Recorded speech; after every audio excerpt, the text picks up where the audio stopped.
The first part of this double feature is about the number 3 team on the Juggernaut Index, the Indianapolis Colts.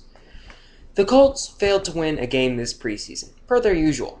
Over the past 6 years, Indianapolis has had an exhibition record of 4 wins and 22 losses. This fact should tell you pretty much everything you need to know about the importance of preseason stats, results, and analysis. In the regular season, when wins and losses are meaningful, few teams are as reliably great as the Colts. They've won at least 12 games every year since 2003. They've also finished among the top 6 in the NFL in passing yards in every season of Peyton Manning's career. Basically, the safest wager in football is to bet on the Colts winning a bunch of games and piling up yards. They do it every year, without exception. And the second safest bet in football is to bet on Indianapolis having an awful preseason. In a sport that's defined by its unpredictability, Indianapolis has somehow become robotically consistent. The Colts will win. Manning will pass for 300 yards, and they will sit starters when home field advantage is clinched. There's very little we need to preview here, really, because we've all seen this show before. In fact, Indianapolis is so well understood by the fantasy community that this team has apparently started to bore us. During a radio segment last week, I fielded a question from a caller who owned both Manning and Joe Flacco. He wasn't sure who he'd be starting each week because he said, and I quote, "I really love Flacco's upside." No mention of Manning's upside, which is just insane. Honestly, I like Flacco's potential as much as the next expert, but I'm not sure his statistical ceiling is as good as Manning's floor. In Peyton's 12-year NFL career, he's never thrown fewer than 26 touchdown passes. He's averaged 4,177 yards and 30.5 touchdowns per season while completing 64.8% of his passes. Manning threw for 300 yards in 8 of his first 9 games last season, and in the 10th game, he passed for 299. The bottom line with Manning is this: he's on the short list of the greatest quarterbacks of all time. He's also on the short list of the greatest fantasy assets of all time. No one ever lost their league because they drafted him too early. Backup Curtis Painter is still around to fill the Week 17 role that Jim Sorgi made famous, but Peyton has never missed a start. With Manning at the controls, the Colts offense delivered top 5 fantasy scores at wide receiver and tight end last year, as well as a top 10 running back. Sure sign of a juggernaut. Indy ranked dead last in per-game rushing yards in 2009. Yet Joseph Addai still placed 10th at his position in fantasy scoring. He reached the end zone 13 times, tied for 7th highest total in the NFL. The receivers who finished 3rd and 4th on this team in targets, Pierre Garçon and Austin Collie, both managed to rank among the top 36 fantasy wideouts in standard scoring formats. Simply put, this offense is ridiculous. You'll want to own a piece of it. Or 2. Or possibly 3. It's not possible to get a bargain on Reggie Wayne, obviously. He typically comes off the board in the middle of round 2, ADP of 16.5, somewhere in the neighborhood of Larry Fitzgerald and Calvin Johnson. Wayne finished 7th in the league in total targets last season with 149, reaching triple-digit receptions and double-digit touchdowns for the second time in 3 years. He's totaled 1,000-plus receiving yards in 6 straight seasons. There's really not a safer wide receiver in the player pool. Garçon will usually line up opposite Wayne, and there's at least a chance he'll be of value at the draft table.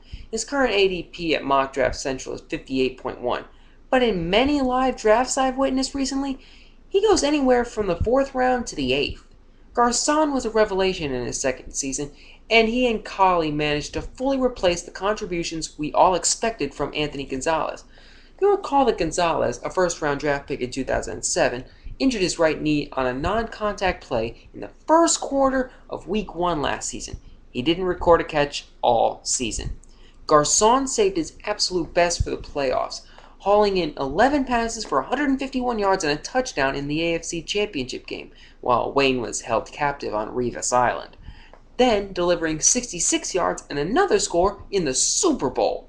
We've all learned over the years that Indianapolis' offense is capable of producing 3,000-yard receivers, so don't get too concerned about Garçon's position in the Colts' target hierarchy. If healthy, he's going to be great.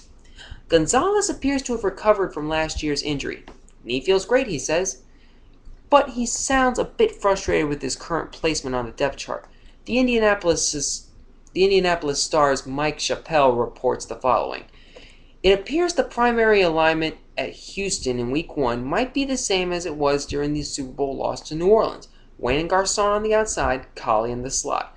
That would leave Gonzalez as the interchangeable backup. Until then, and perhaps even after that, he's choosing his words carefully.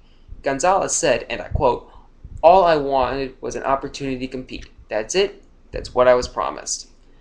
Gonzalez, of course, will still see the field, and he is experienced at every spot. The Colts receiver corps obviously has talent and depth to sustain injuries and continue to produce at an absurdly high level. Last year, as a 24-year-old rookie, Collie finished as the number 30 wideout in the standard scoring formats. Gonzalez may take a bite out of his value in year 2, but Collie's ADP of 184.7, so he remains a nice risk-reward play. We shouldn't need to tell you that Dallas Clark is a top-tier tight end. He's coming off a season in which he was essentially scored like an elite wide receiver.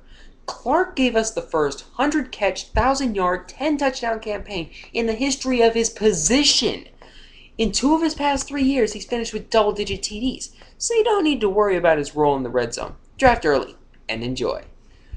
As mentioned above, the Indianapolis running game was little more than a sideshow last season. Last in the NFL in yardage, next to last in attempts. But Adai nonetheless delivered a useful fantasy season because this team scores whenever it needs to. Adai is a tricky fantasy option in 2010, as he's the sort of player whose usefulness could easily decline as the season unfolds.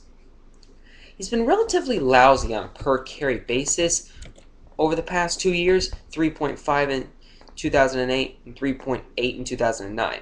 He's in the final year of his contract, and the Colts have Donald Brown waiting on deck. Brown was a first-round pick out of UConn in 2009, and he profiles as an every-down, all-terrain back. Injuries limited him to 11 games as a rookie, and, like Adai, he failed to gain 4.0 yards per carry.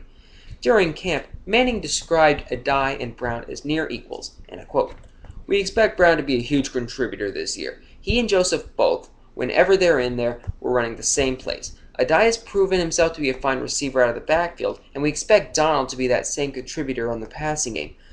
You can't call certain plays or not be able to call certain plays because the guy's in there.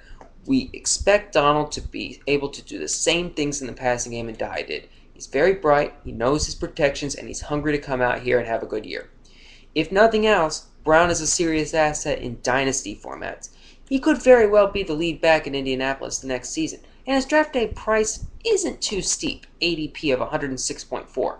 Adai is generally selected 60 picks earlier, 46.6. He'll need good health and another 10-plus touchdowns in order to justify the cost. It's tough to view the Colts defense as anything more than a situational option in standard fantasy leagues.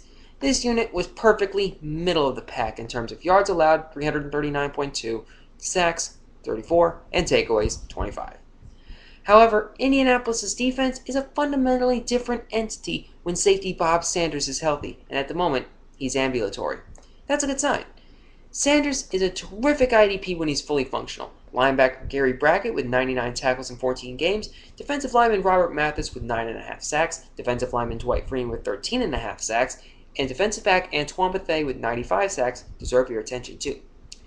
And so ends the Colts report. 2 teams remain unranked, vying for a title that traditionally guarantees a solid fantasy season and a painful real-life finish. Dallas in 2008, Houston in 2009. Feel free to cast a completely meaningless vote in the comments.